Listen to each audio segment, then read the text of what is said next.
The door was heavy. I shoved it open with force. The man and woman in front of the examination room heard the noise and turned back together. They saw me. When Adrian Whitmore realized it was me, panic flashed through his eyes, but in the next second, it turned into concern.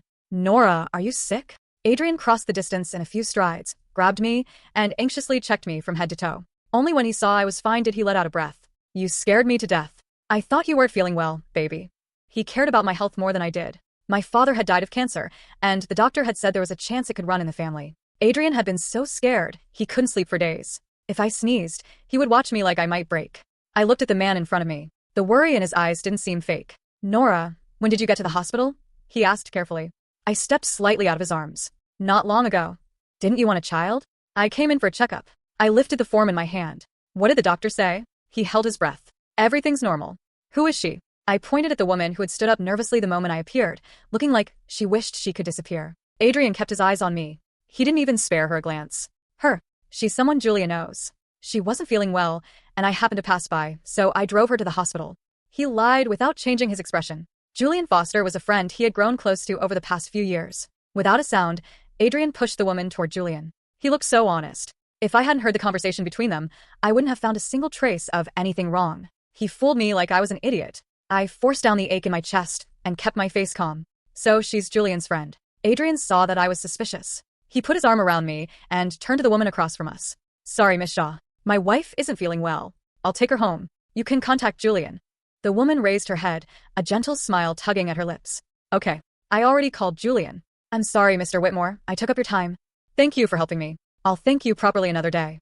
Her gaze landed on me without the slightest hint of discomfort, as if she had never known who I was. Mrs. Whitmore, I'm sorry for the trouble. Considerate, graceful, polite. No one would ever imagine there was anything between them. After Adrian carried me into the passenger seat, he leaned down and tried to kiss me. I covered my mouth and dodged. His body went stiff. Nora, what now? Are you mad at me again? I was wondering why you let me off so easily just now. So, this is where you were waiting for me. He pinched my nose, his face full of indulgence. I'm really not used to you being that sweet and generous. He lowered his head and gently kissed my fingers. This version of you actually makes me feel better. I had been spoiled by him, and by myself too. I always acted exactly how I felt. Ever since I agreed to date him, if he so much as looked at another woman too long, I would throw a soft little tantrum. It gave him a terrible headache. This time was no different. I pretended to be clingy and spoiled. Who told you to take another woman to the hospital without my permission? Your punishment is that you can't touch me. Silly girl. It was a matter of life and death. My Nora just has a sharp tongue and a soft heart. He carefully buckled my seatbelt, then took a special wet wipe and cleaned my hands for me. I lowered my head slightly and watched the man fussing over me. My eyes grew wet. Someone who loved me like this. Why would he betray me? Don't go look for Jenna. I'll take you home.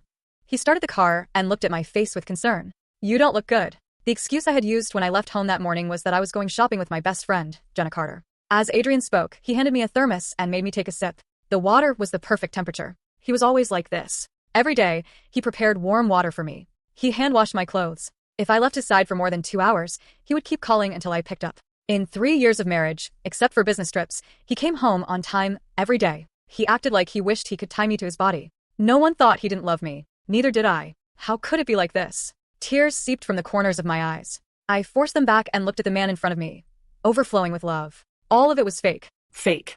I took a deep breath. Go to. Before I could finish, his phone chimed. He didn't look at it, as if it were some meaningless message. My phone chimed at the same time. It was a photo of a report, followed by one simple sentence. I'm pregnant. The air in the car instantly grew thin. I could barely breathe. Pregnant. Last night, he had still been wrapped around me, begging me to have a child with him. A few hours later, he had a child with someone else. I stared blankly out the window. Adrian seemed about to say something, but his phone chimed again. He frowned after reading it, then turned to me with an apologetic look. Nora, there's an emergency at the company. I can't take you home. Is it urgent? He nodded and leaned over to unbuckle my seatbelt. Sorry, baby. Take a cab.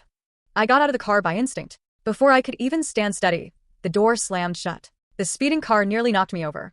He didn't even look back. For the first time, he abandoned me for another woman. The place where he had stopped was remote. It was almost impossible to get a cab. I waited under the blazing sun for more than an hour. Maybe I had heat stroke. My head hurt so badly it felt like it would split open, and my hands shook as I called Adrian. He answered quickly, and a thin thread of hope rose in my heart. But his voice was the same as always, the voice he used when calming my unreasonable little tantrums. Nora, be good. Your husband is busy. Listen to me. Before I could speak, he hung up. I stared at my phone and laughed bitterly. My husband had rushed to another woman's side. I shook the last bit of hope out of my heart and called Jenna. When Jenna came to pick me up, I was covered in cold sweat. My face looked terrible. She jumped out of the car in a panic and fed me water. "Where's Adrian Whitmore? Is he dead? He left you in this godforsaken place? He's asking to die." I only gripped her hand tightly.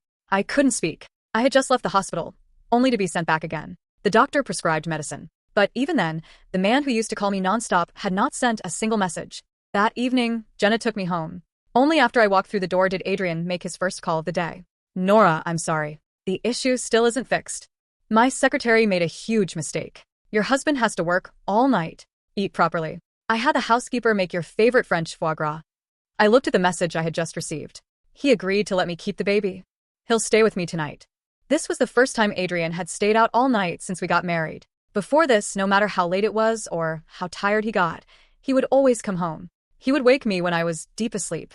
"Nora, I love you. How do I love you this much? I really don't want to go on business trips. I should just dump everything on someone else." He would hold me. I would only feel irritated, open my eyes, and kick him off the bed. He never cared. He would climb up from the floor and hug me again. I thought of Jenna's stunned face when I told her. No one believed Adrian could betray me. "What are you going to do?" Jenna looked serious. I don't know. Divorce? I had no solid proof. If I asked for a divorce right now with Adrian's temper, he would never agree. He would never admit it. He was best at clinging. Without hard evidence, he would use every trick he had to make me soften, to make me give up. If I didn't put the whole truth in front of him, if I didn't catch proof of his affair, he would find every way to deceive me. And I couldn't guarantee I wouldn't soften under his methods. Even if I insisted on divorce, with his power in New York, it would be too hard.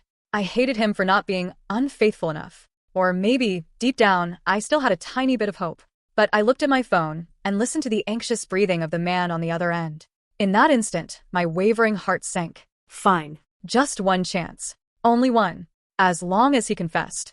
"Adrian, you've never lied to me, right?" The man laughed. "What are you overthinking? When have I ever lied to you? I should come home." No. I cut him off. After making up my mind, I said, "Adrian, I want some money for an investment." Adrian was extremely controlling. By the time I divorced him, I would definitely lose my job.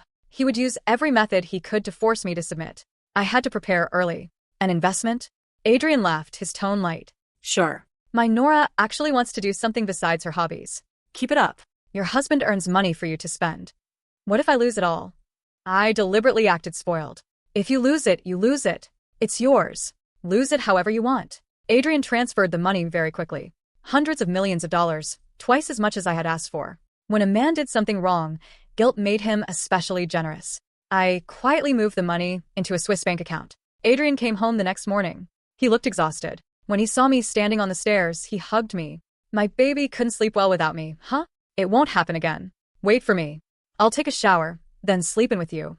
After saying that, he turned and went into the bathroom. I stood there blankly, watching his back.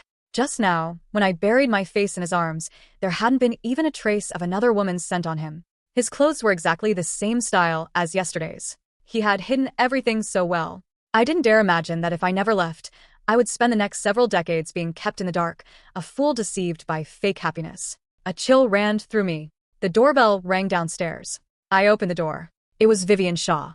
She looked completely natural, as if appearing on my doorstep made perfect sense. She held a jar in her hands. The smell of beef drifted from it. She had come on purpose to provoke me. I didn't move. "Nora, who are you talking to?" Adrian came downstairs in a bathrobe, wiping his hair as he walked. When he saw Vivian's face, he froze. He quickly glanced at me, then lowered his eyes slightly, his expression complicated. "Miss Shaw, don't do unnecessary things. I never eat food made by other women." He snatched the jar from Vivian's hands and threw it into the trash. Leave. "Don't bother my wife." He ignored Vivian's face, which looked like it was about to crumble, and slammed the door shut. "Who eats beef this early in the morning? Does she really think she matters?" He grabbed my hand. What kind of woman did Julian find? Strange. I didn't speak. He lowered his head and studied my eyes carefully. "You didn't overthink it, did you?" I pulled my hand free. What could I possibly think? "Adrian, I'm a little tired. I want to sleep a little longer." After saying that, I went upstairs by myself. He hadn't even opened the jar. How did he know there was beef inside? Adrian Whitmore. You already had a more intimate relationship with another woman. So why did you still work so hard to lie to me? Adrian's gaze stayed on my back for a long while, but he didn't say anything. 10 minutes later, he quietly entered the study. I hid behind the door. There was a jar on the desk. A bowl was filled with steaming beef. It smelled rich and delicious, the kind of thing people liked instantly. He was on a video call. Didn't I tell you not to come? If Nora finds out, you're dead. It sounded like an order, but his tone was relaxed and even a little happy. The beef? I threw it away. I really threw it away. Fine. Be good. I'm eating. That's more like it. If you do this again, just wait and see how I punish you. I leaned weakly against the wall. The last trace of hope in my heart went out. After he hung up, he quietly got into bed and held me tightly in his arms. His breathing soon grew even, but my eyes stayed wide open. I wanted to expose everything, but I still couldn't. I forced myself to sleep. Adrian had the instincts of a wolf. So these days, he stopped going out and only stayed around me. Are you okay? He held me gently. Nora hasn't been in a good mood lately. Nothing matters more than you, not even if the sky is falling. He was always like this. He knew my emotions with terrifying accuracy. I sighed. If he didn't go to that woman, I wouldn't have a chance to find evidence. So I created one. The school arranged a summer training program in San Francisco. Adrian, do you want me to go? Adrian looked at me in confusion. Nora, I've never stopped you from doing anything you wanted. You know that. He picked up my hand and kissed my fingers one by one. If you want to go, go. Didn't miss the excitement he tried to suppress in his eyes. Just now, his phone had received a photo. Unlike most mistresses, there was nothing meant to excite a man. Just an ordinary glass of milk and a slice of buttered toast. I looked at my own slender, pale fingers. Whether when we were dating or after we got married, I had never personally prepared meals. He had said, Nora's hands weren't made to take care of people. I can't bear it. My wife should live like a princess. He hadn't lied. After marrying him, he handled many things himself. So it turned out that deep down, he still longed for a gentle homemaker. The private investigator Jenna hired worked fast. Nora, you need to be mentally prepared. Her call made me freeze. I slowly opened the photos she sent, one after another. After I finished looking, my phone slipped to the floor. From the moment I was at the hospital, I had been mentally prepared.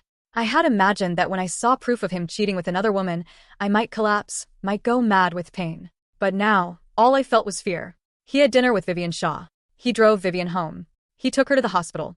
In every public place, there was no intimate contact between them. The way he looked at her did not cross a single line. They looked like a perfectly ordinary man and woman who happened to know each other. I could imagine what he would look like if I placed these things in front of him and asked for a divorce. He would slowly raise his head and look at me like I was an unreasonable child, helpless and indulgent. Nora, if you think I'm too close to her, I won't speak to her again. It's my fault. I made you overthink. I didn't do well enough. He would act as if she had nothing to do with him, just like every other time I had gotten jealous. Nora, did you maybe misunderstand? Jenna sounded hesitant on the phone. Even my best friend wasn't sure. Adrian had done it too well. How could I be wrong? My fingers tapped on the chat. A new photo appeared. A luxury restaurant. An intimate man and woman. Adrian had taken me there once. I hadn't fit in there at all. After I came home, I developed a high fever.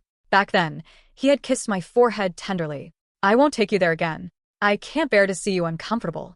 That secret garden, the one that belonged to him and his friends, was a place I never stepped into again. The private room door wasn't fully closed, as if someone had deliberately left a crack. I closed my umbrella. Adrian, you really kept that woman, Vivian Shaw, by your side? Aren't you afraid Nora will find out and make a scene? Someone asked. How could I not be afraid? So all of you better keep your mouth shut. If Nora finds out, she'll be hurt. I'll die. Adrian's voice was restrained. I don't get it. You clearly love Nora so much. How could you keep Vivian Shaw on the side? I've looked and looked. I don't see what's so great about her. She's nowhere near as pretty as Nora. What do you know? The man laughed lazily. When you're used to steak, sometimes you want to try vegetables. Even though I had already prepared myself, hearing Adrian say it still hurt unbearably. Nora is good in every way. She's just spoiled. Sometimes I get tired of coaxing her. I wanted to see what a gentle, virtuous woman was like. Got it. The people around him understood. He had married a lively wife, but he also wanted a gentle, obedient woman. Then why did he have to use love to deceive me? I blinked, forced the sting in my eyes down, and pushed open the door. Adrian looked like someone I had never seen before. He leaned lazily against the sofa, his fingers near his lips, casually tossing out a card. When he heard movement, he didn't look up. He only asked carelessly, "Why were you gone so long?" From the moment I entered the room, it went silent. No one spoke. He realized something was wrong and raised his head. Baby, why are you here?" Adrian looked panicked. He jumped up as if scalded by boiling water, crossed the table, and grabbed my hand. "When did you get here? Did you hear anything?" Before I could answer, he changed the subject. "It's raining outside. You could have called me, and I would have gone home. Nora, if you get sick, my heart will ache." He held my cold hands and warmed them with all his strength. I stared into his eyes and opened my mouth with pain. "Who did you just say went out?" Adrian opened his mouth. Before he could say anything, the private room door opened. Vivian Shaw stood quietly by the door. I asked tentatively, "So it was her. Why is she here?" "Julian brought her." "I don't interfere with that. She's just someone irrelevant. The person you should be looking at is your husband." Adrian said it easily. "Enough, Nora. I know you miss me when you can't see me. I miss you too. Baby, let's go home."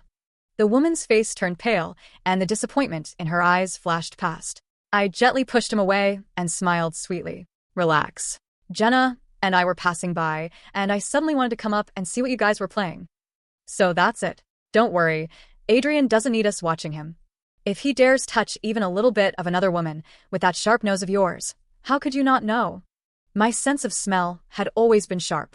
If he had so much as a trace of another woman's perfume on him, I could accurately identify which woman it came from. Every time he came home, he was always clean and fresh. Clearly, if a man wanted to hide something from you, he had endless ways to do it. Besides, Adrian only has eyes and a heart for you. How could he possibly look at another woman? His close friend smoothed things over for him. "You talk too much." Adrian lightly punched him. Then he lowered his head and looked at me. "You really don't need me to take you home?" No. "Have fun." I thought for a moment, then spoke. "Jenna wants to look at a house. Adrian, give me some money." Without a word, he took out a check and signed it. "Don't overthink it. Buy whatever kind of place you want." I took the check and glanced calmly at Vivian Shaw.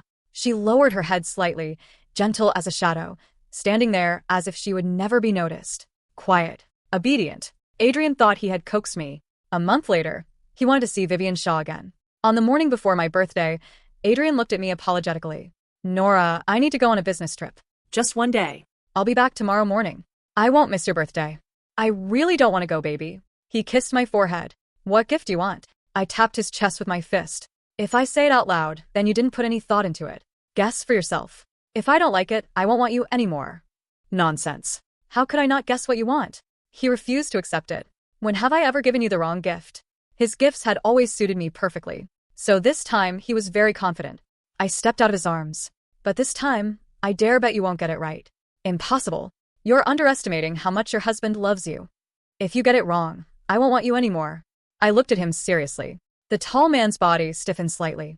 Then it settled. "If I get it right, you can never say you don't want me again." Deal. He made the promise with me like a child. When Adrian's hand landed on the doorknob, for some reason, I felt an impulse. "Adrian, can you not go?" He looked troubled. "Nora." I closed my eyes. "Go." For some reason, Adrian looked like he was about to lose something. He wanted to turn back, then paused. His sudden panic made him think he must have been overthinking. But he still held himself back from turning around, and looked at me. "Nora, you'll be good and wait for me at home, right?" I nodded. An hour later, a notification rang. In the video, the man's tie had been loosened and pulled off. The suit jacket I had helped him put on hung over his arm. A woman took it from him with a smile. This time, it was only a few seconds of video. Then came one sentence. "He agreed to stay with me the day before your birthday. Nora Bloom, I'm carrying his child. One day, he'll divorce you." I saved it. Adrian never noticed that several days earlier, I had already dismissed the housekeeper who took care of our daily life. After that, bit by bit, I packed my personal belongings and moved them to Jenna's place. The things I left in plain sight were only there to fool him. He had once asked why my things seemed to be getting fewer. "I want new ones." "You're not too cheap to spend money on me, are you?" I had acted spoiled. How could that be? "Spend as much as you want, Nora. I'm afraid you won't spend enough." But I knew that the moment I asked him for a divorce, that man would freeze my cards and force me to start over with him. I picked up my bag. Silently, I looked around the home where I had lived with him for 3 years. Then I walked out without looking back. I would never return. Chapter 10. Jenna took me to the most famous gated community in New York. High-end, private, and extremely secure. Aside from the owners, no one else could get in. Jenna brought me into the house. She looked worried. "Can you handle being alone?" "I'll stay with you, Nora." My pale face made her uneasy. I refused her kindness. No, Jenna. Go back. I want to face this by myself. This is the person I chose. This is my marriage. When I face its failure, I can't run. Otherwise, I'll never forgive my own weakness. She hugged me silently, then turned and left. I sat on the floor with my knees hugged to my chest. I stared at the deep night outside. Giving up Adrian was not easy. He had been too good to me. I remembered the time an out-of-control car came straight at us, and he held me tightly in his arms, not letting me get hurt at all. He always calculated my period and cared for me like a mother. He warmed the clothes I had to wear every day. Even when he slept, he had to hold my hand tightly. When we fought, and I tried to break up with him, he stayed awake all night, standing downstairs from my dorm, waiting again and again until he coaxed me back. When he married me, he gave me a grand wedding. Why? Why, when he loved me this much? I couldn't understand. Once or twice, I was weak enough to wonder whether I should give him one chance. But even the most beautiful relationship, once torn apart, could only be pieced back together as something damaged and scarred. I didn't want to spend countless nights tormented and sleepless. I didn't want to be paranoid whenever he went out. I didn't want both of us to destroy each other, and I didn't want people to pity me and say I should just be a good wife because men only fooled around. I didn't want that. The first ray of morning sunlight came through the window, and I heard movement across from the room. From the moment I knew Adrian had hidden Vivian Shaw here, I had used that money to buy this house at a high price under Jenna's name. At first, the owner refused to sell no matter how much money was offered. My boss doesn't need money, but after hearing my name, he transferred it to me at the original price without another word. I slowly opened the door. A man and woman were locked in a lingering kiss, unwilling to part. When she heard movement, the woman saw me from the corner of her eye. She screamed and shoved the man hard. Adrian had his back to me. He didn't move. My steps were light. I wore Adrian's most familiar perfume. I leaned lightly against the doorframe and looked at the man's stiff back. I thought I would be heartbroken. I touched my chest. Dead silence. He seemed frozen in place, as if that would keep him from facing the fact that he had been caught in the act. After a long time, I spoke softly. "Let's go, Adrian Whitmore." The moment he heard my voice, the man turned around like a puppet whose switch had been flipped. His hand hanging at his waist was trembling. He looked at me in panic, then stubbornly straightened his back. Since he had already done wrong, why not keep doing wrong? Vivian. He turned his head toward the woman standing at the door in conservative pajamas. "Wait for me. I want beef when I get back." "Okay." The woman's eyes brightened at once. Exactly as I had expected. This was Adrian. He would hide things carefully, but once he was truly exposed, he would abandon all concealment. I held my bag and pressed the elevator button. He followed me stiffly without saying a word. Adrian stared silently at the road in front of him. He didn't ask where I was driving. I gripped the steering wheel. "Good, Nora Bloom. You did well." I understood Adrian. He had 100 ways to fool me, lie to me, coax me, then erase what he had done in 100 more ways, so I could never find evidence. There was only one way. I had to see it with my own eyes and hear it with my own ears. Only then would he be thrown off balance. Only when he was thrown off balance would his arrogance and pride take over. Only then would he stop holding my hand and refusing to let go. Outside the county clerk's office, I looked at the man whose eyes had gone empty. "Get out." His voice sounded dry. I didn't bring the marriage certificate. I opened my bag. I had. From the moment I knew he had cheated, I had prepared for today. All the documents had been in this bag for a long time. 30 minutes later, he and I stood in front of the clerk. In front of me was the divorce property agreement his lawyer had drafted. His smile was very fake. "Nora, if you sign this, you get nothing." The agreement his lawyer drafted gave me nothing. I didn't pause at all. I signed neatly. He didn't know how long I had prepared for this day. After signing, I handed him the pen. He stared at the document and didn't take it. "Miss Shaw is still waiting for you to eat beef. Adrian Whitmore, sign it." Fine. "You're ruthless, Nora Bloom." "As you wish." Adrian signed with a flourish. On the day of the divorce, Adrian posted on social media and made it public. "Single again." Then he officially announced Vivian Shaw. In an instant, my phone almost exploded. "Nora, has Adrian Whitmore lost his mind? He didn't beg? Didn't try to keep you? Didn't plead? He just divorced you?" No. "He's got guts." When Jenna learned that Adrian had agreed to divorce without a word, she sighed in disbelief. I smiled lightly. She didn't understand Adrian. With his personality, once he realized something couldn't be fixed, he would double down on the mistake. That destructive nature of his happened to let me leave smoothly. He would use every possible way to announce to me that he was doing better without me. Stubborn as a bull. No. He's like a wild boar charging blindly through the woods.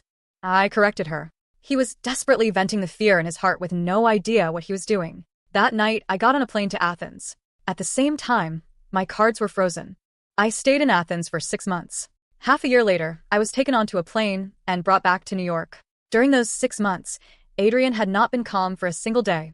He took Vivian Shaw to his company's product launch in a high-profile appearance. When a reporter asked if wedding bells were coming soon, he beat the reporter into the hospital. At the biggest auction, he bought a set of jewelry I had always liked. The next day, the glowing emerald necklace was around Vivian Shaw's neck. He took her skiing in Hokkaido and to Milan Fashion Week. But later, he became obsessed with extreme sports. He went exploring in a primeval forest, disappeared for half a month, and nearly died there. The more dangerous a place was, the more he wanted to go. Once, he even ran to the foot of Mount Everest and said he wanted to climb the highest snowy peak. His grandfather was so frightened that he personally stepped in and dragged him home. A lot of people say Adrian really fell in love with Vivian Shaw. Nora, why do I feel like he's gone crazy? Why is he doing extreme sports now? I hung up Jenna's call. Only people who truly knew him understood that when he was scared and in pain, he wanted to destroy everything, including himself. Nora, I won't let you soften. Julian Foster's rough breathing brushed against my ear, making it tickle. On the plane leaving New York, I ran into Julian Foster. He followed me to Athens. Between two grown adults, eyes couldn't lie. A man whose body and looks both suited my taste gave me no reason to refuse him. Under those circumstances, what happened next happened naturally. The unease in the man's eyes made me want to laugh. No. I never looked back. From the day he looked at another woman too long, there was no possibility between us anymore. That's good. You can't run anyway. He kissed the ring on my finger. The day Julian found out I was pregnant, he dragged me to the local registration office and married me. My child can't be illegitimate. Not even for one day. His words were very firm. An excuse. The baby had clearly been illegitimate for a month before he even found out. My carefree days in Athens were interrupted by the little brat in my belly, and Julian dragged me onto a plane. The reason was that Julian's grandfather had given an order. We had to hold the wedding immediately. The plane landed smoothly. Julian looked like he wanted to speak, but didn't dare. I sighed. Say it. What is it this time? He had been restless since we boarded the plane. Don't be mad when I tell you, Nora. I notified all the New York media. They're waiting for you in the airport lobby. I slapped him. Annoying. His face clearly said he had done it on purpose. He looked like he couldn't wait to announce his ownership of me. Hopeless. I said nothing. Julian carefully helped me out of the cabin. The flashes were blinding. Countless voices filled my ears. Mr. Foster, did you really marry Nora Bloom? Didn't you say you'd never marry in this lifetime if you couldn't marry the woman you loved? What about your first love? A reporter pushed a microphone in front of me. Miss Bloom, you got married right after your divorce. Aren't you afraid you've jumped into another fire pit? Fire pit. Good wording. Miss Bloom, does your ex-husband know you got married? Did you marry in a rush just to get back at your ex-husband? I took a reporter's microphone and stared at Julian. My voice was cold. Thank you to this reporter. If you hadn't mentioned it, I wouldn't have known he had some first love. Julian's expression changed. He snatched the microphone in a panic. Everyone, let me formally introduce my first love, the woman I love, my everything, my wife, the mother of my child, Ms. Nora Bloom. The reporter's eyes widened, their faces full of contempt. Caught cheating and making up lies on the spot. Who is he trying to fool? Does he think the public is stupid? Julian had dug his own grave. He spread his hands helplessly. My username is hopelessly in love with her. With a boom, the crowd exploded. Everyone knew the online fame of the account hopelessly in love with her. A rich second-generation man, suffering from unrequited love for someone else's wife, had offered a huge reward online asking how to become the other man. The whole world knew. I had seen it too. At the time, Adrian had been wiping my feet. He hadn't even raised his head. If he wants to be the other man, that's easy. Make friends with her husband and show up around him every day. Maybe the husband will get some wandering thoughts, and then he can take the chance to become the other man. He had even added, there are no wives who can't be tempted, only side pieces who don't try hard enough. I used a side account and left that sentence under the post. I looked at Julian. You dug this pit for a long time. Julian hadn't originally been in New York. His career was far away in Washington, D.C. I had met him once at my wedding to Adrian. After that, I only heard Adrian mention that the runaway heir of the Foster family had returned, obediently inherited the family business, and often appeared by his side. So I looked at him. The house in that gated community was yours. Julian looked smug. Humph. I was the one who suggested he buy that house. 2 units per floor. I told him it would help cover for him, and that idiot actually believed it. But I thought you'd need it. You were that sure? I didn't believe him. The man smiled, his brows bright and reckless. Nora, I understand you better than you understand yourself. As for Adrian Whitmore, I watched him from the side, so I understood him too. I held his hand back. It was very warm. Nora Bloom. I looked up. Adrian leaned against a pillar, his gaze falling on our joined hands. After a long time, he smiled. I didn't expect you to use such a low-grade trick to make me jealous. Stop dreaming. Even if you begged me, I wouldn't look back. The reporters got angry. Mr. Whitmore, you cheated first. How dare you talk to your ex-wife like that? Shameless man. I looked at the man in front of me. His suit was crisp. Not a hair was out of place. Only his brows were furrowed. Adrian Whitmore, I don't mind if you attend our wedding. I said it gently. Something seemed to shatter. Adrian took 2 steps back and held onto the pillar. He looked at me quietly for a long while. Nora Bloom, stop wasting your effort. I have Vivian now. When I received the call from Adrian's best friend, I was trying on my wedding dress. It was the most expensive gown custom-made by a top bridal house. There was only one in the world. Mr. Foster asked the designer to make this 3 years ago. Back then, he said this wedding dress might never appear before the world. I didn't expect it would truly wait for its owner. The designer sighed. I felt troubled. What a pity. I have short hair. It looks bad. After divorcing Adrian, I had cut off my long hair. It wasn't some dramatic breakup haircut. Athens simply wasn't suitable for long hair, and taking care of it was annoying. Julian came over and leaned down. How could it look bad? You look like the princess who escaped from Roman holiday. The phone rang right then. I pressed answer. Sister-in-law, come see Adrian. He's really not okay. He won't say it, but he regrets it. You know how he is. Adrian's close friend begged me. Don't call her. I'm perfectly fine. I've got a beauty in my arms, and I can do whatever I want. Adrian's voice was hoarse. Adrian, please, just give in. She's soft-hearted. If you did something wrong, apologize. Otherwise, you'll regret it. I don't regret anything. Tell her to come pick me up. Even through the phone, I could tell Adrian was drunk. Not bad. His voice still had strength. I hung up. From the moment I answered, Julian had been pacing in circles, his eyes never leaving my face. Come here. He ran over. What are you thinking? I won't soften. The man relaxed. I didn't expect Vivian Shaw to ask to meet me. Adrian's childhood friend sat across from me as well. I slowly stirred the coffee in my hand and looked at the haggard woman in front of me. She wasn't very beautiful. At the hospital, if Adrian hadn't been too conspicuous, I wouldn't have noticed her at all. Comfortable, soft, gentle. When I didn't speak, the woman across from me spoke in a hoarse voice. You won, Miss Bloom. I'll give him back to you. Give him back. I raised an eyebrow and looked at the bit of clothing showing behind the screen behind her. The woman's lips trembled. Do you know? He tried to take his own life. It was the night you came back. He brought me out in public. He gave me hope. I thought I could replace you. But from the day you found out, his eyes never stayed on me again. He couldn't sleep night after night. He kept calling your name without realizing it. Everywhere he went, he bought so many things, but not one of them was something I liked. He said they were for his wife. After you left your home, he didn't even dare go back and look at it. He loves you so much he's gone insane. Please go back to him. How absurdly ridiculous. A mistress was begging the wife to forgive her lover. I gently tossed the spoon onto the table. Tears fell from the woman's eyes, drop by drop. Yes. What girl in New York could avoid loving Adrian Whitmore? A mafia heir, brilliant, ruthless, calm, and elegant. I smiled lightly. You're wrong, Miss Shaw. I never thought I won. From the moment his eyes landed on you, from the day he took you to that house, I became a joke. He made me a joke. Women always lie to themselves and take pride in being the legal wife, as if keeping someone out of sight and outside the home somehow preserves their dignity.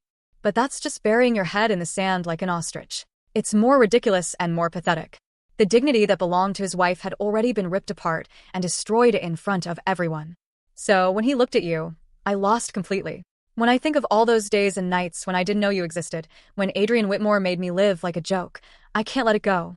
I don't keep a man once he's been dirted. Vivian stared at me blankly. I glanced behind her. You made her come, didn't you? I looked at Adrian's childhood friend. Did you once praise her as gentle and virtuous, the most suitable woman to be his wife? Adrian's childhood friend spoke. Isn't she?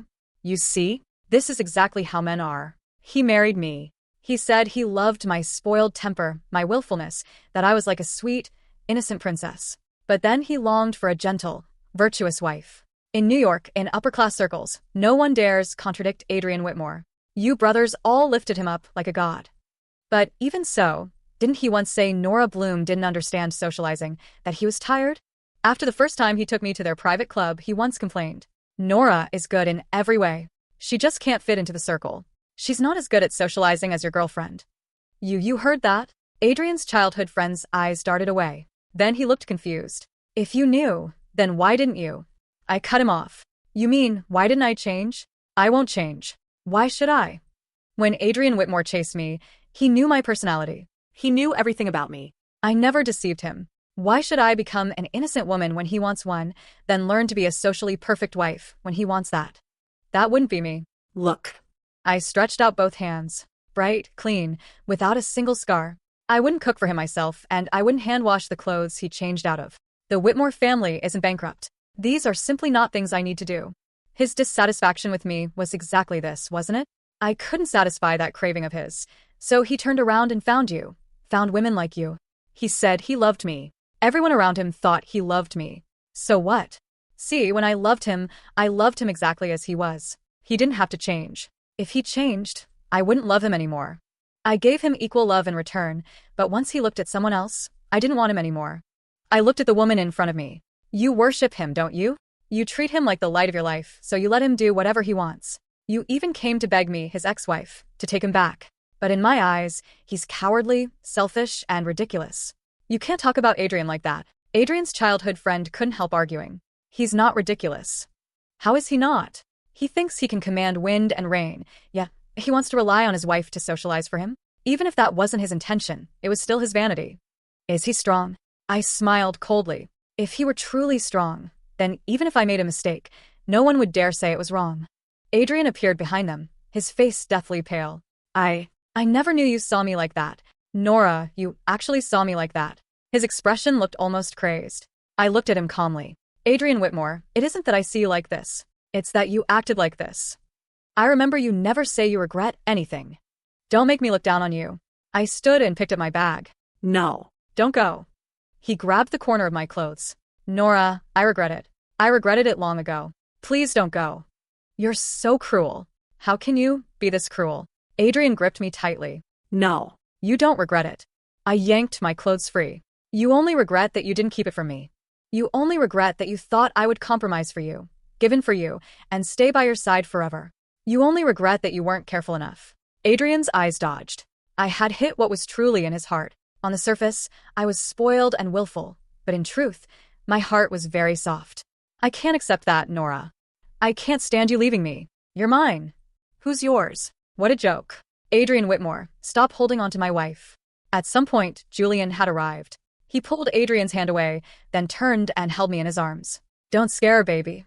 Baby, I heard what you said. You were right. Julian's eyes were full of contempt. What kind of man are you? What? You don't love your gentle, sweet wife anymore? Julian pointed at Vivian Shaw. Adrian's eyes locked on Julian, then fell on the haggard woman. Realization hit him. It was you. It was you. You brought Vivian Shaw to me. It was him, Nora. He sent this woman to me. Julian spread his hands. I introduced you, but I didn't do anything else. The one who kept her was you, Adrian Whitmore. I patted Julian's hand. Then I turned to Adrian.